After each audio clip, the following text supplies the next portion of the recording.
This week's rental review is a Hyundai, or Genesis as they like to call it, GV80. And I gotta admit, this thing looks really cool. The key looks cool, the lights look cool, everything looks good until you start to look a little closer.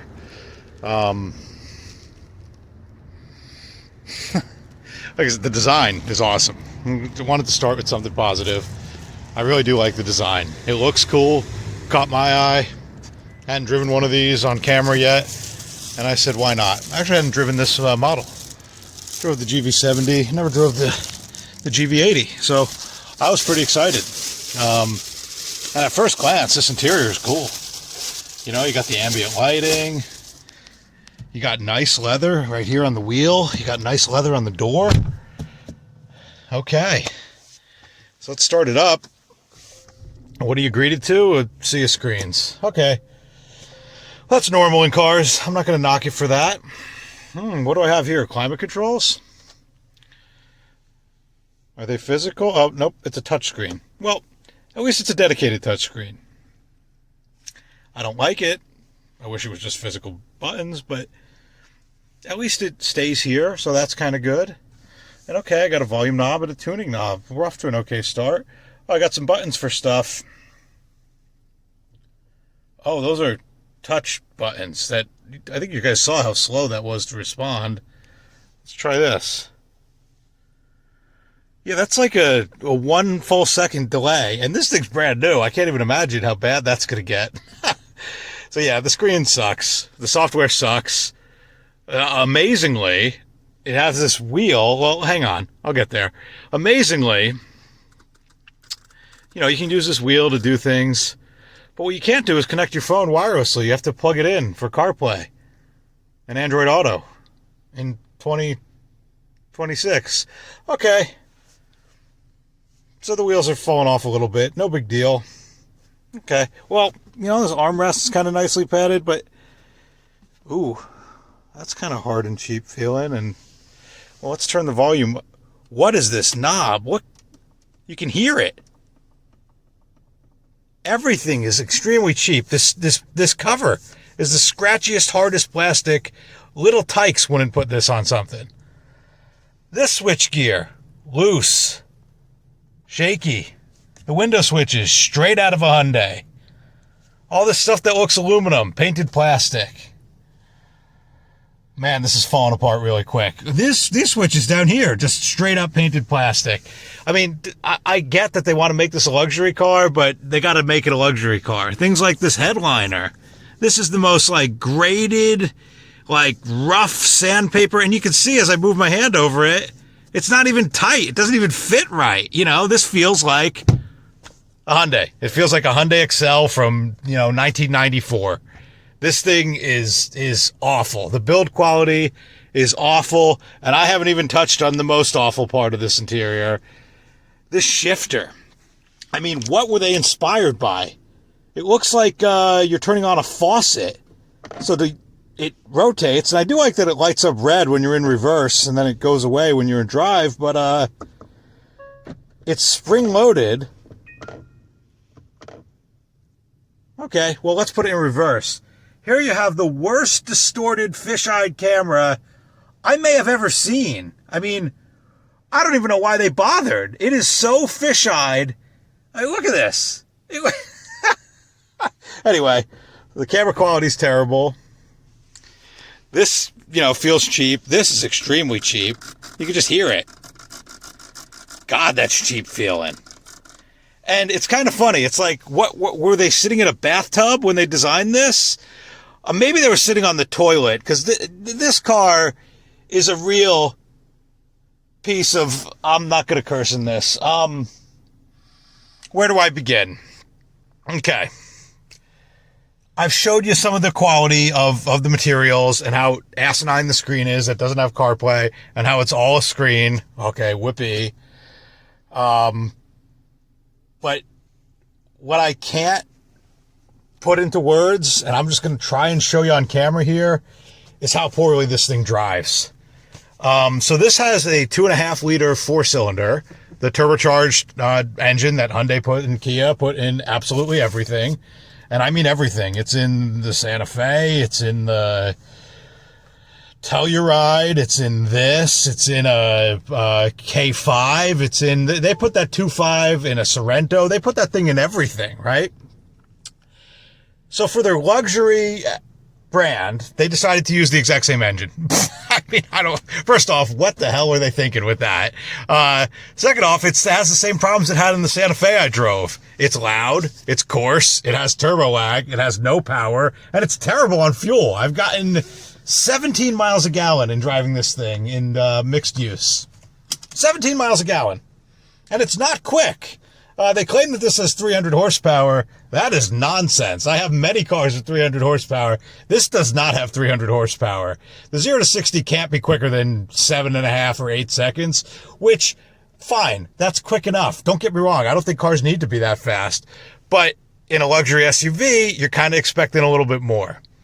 Kind of like you are with the materials and everything. But power and fuel economy aren't the real issues with this car.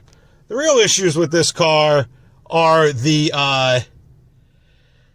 what I'm about to show you here. So let's just go here. Headquarters Drive. Okay, well, I have my phone plugged in because it's not wireless, so let's set it down here and let's go for a little drive. Unfortunately. And what do I mean by unfortunately? Well, it starts right here. The turning radius is abysmal in this thing. This is a mid-size SUV, and it has a worse turning radius than my 3/4 ton Suburban. While we're on the topic of steering, let's talk steering feel. I'm in drive. I should not be able to turn the wheel freely like this. This is requiring zero effort. That's how disconnected the steering feels. It feels like the tie rods aren't even connected to anything. It is truly frightening how bad the steering is in this car. And that's exacerbated by how terrible the suspension tuning is in this thing. It rides awful. It is all over the road. Okay, here, we're going over a tiny little speed bump here. You probably heard that on camera. You can hear and feel every little bump. I mean, the ride is awful, but at the same time that it rides awful, this is kind of an engineering marvel. So there's no steering feel. I can just jerk the wheel however I want. The wheel doesn't even feel connected. The ride is rough, but it's also ponderous. I don't even know how to describe it. It always feels like you're sitting on a spring. Like, you know those toys when you were a kid that were like a little animal that you sat on and it was just a spring and you could see it? That's what this ride's like. It is always doing a little this and this and this. And this isn't just me complaining. I had 2 of my coworkers with me. One of them got so seasick that they literally threw up and had to discontinue working for the day. That's how awful the ride is in this car. I literally nauseating to the point of throwing up. The ride is terrible. The steering is terrible. The powertrain is terrible. The materials are terrible. The technology works terrible. The lane keep assist works terrible. Have I made myself abundantly clear?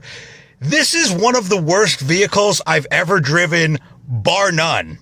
I can't even begin. I am not even touching on all the problems with this thing. I'm going to put a little clip in right here. I like the lights. I mean, it looks cool. 2-row SUV. Obviously no 3rd row. Man, this load floor is high. This is as high as my 3/4 ton Suburban load floor. That's crazy. That's kind of weird too. The cargo cover doesn't actually cover all of the cargo area. That's weird. Is the cargo space. It has a very high load floor. There's not a lot of cargo space. There's not a lot of passenger room. Again, I don't know who this car's for. I really don't. It is not luxurious. It is not sporty. It is not fun to drive. It is not cheap. It is not built well. It is not fuel efficient. I'm struggling to understand who this car is for and why anyone would ever buy one. Truth be told, when I first rented this thing and I drove it off the lot, I thought, when I heard that Corse engine and I felt that, I said, you know what?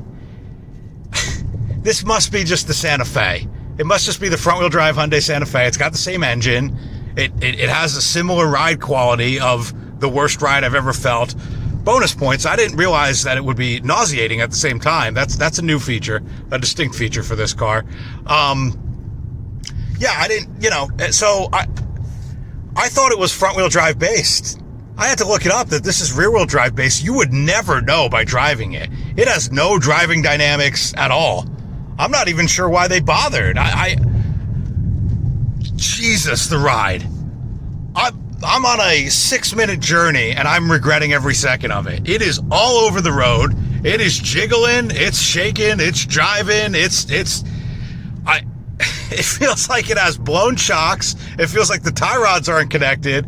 I cannot get over the suspension tuning of this thing. It is truly awful. I'm trying to think of anything good I have to say about it. It is quiet.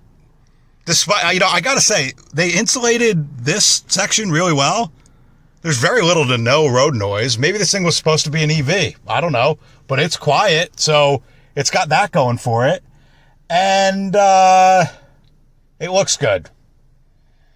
Everything else about this Hyundai, I know they want me to call it a Genesis, it's a Hyundai, is awful. And that's a rental review for this week, guys. I don't know what else to say. I really regret renting this vehicle. It is by far the worst vehicle in its class. I drove the Cadillac XTS. I've driven the Kia Telluride. I've driven the Chevy Traverse. I've driven a lot of vehicles in this mid-size crossover. Toyota Highlanders, Honda Pilots. I've driven a lot of vehicles in this segment. And a lot of them are on my channel. This is worse than all of them. I'm telling you, this is one of the worst vehicles I've ever driven. And for context, I rent around 150 days a year, so I'm in a lot of different cars, and I've been doing that for the past 10 years. So I've got a pretty big sample size. I also own 7 vehicles. This thing has no redeeming qualities. Besides, it's quiet. You know what? It is quiet. But, oh my God. If you have the chance to drive one of these, don't. And that's a rental review this week, guys. I don't know what else to say. I appreciate you guys watching. Hopefully next week I'm in something that I enjoy a little bit more than this. There's very few vehicles. Honestly, I'm struggling to think of a vehicle that I dislike more than this ever. That I've ever driven. So that's a rental review, guys. I really appreciate you guys watching. If you want to see anything else, please feel free to comment. And till next time, get out there and go drive. Unless it's a Hyundai Genesis, then I don't know what to tell you. This is awful. Thanks again for watching, guys. Take care.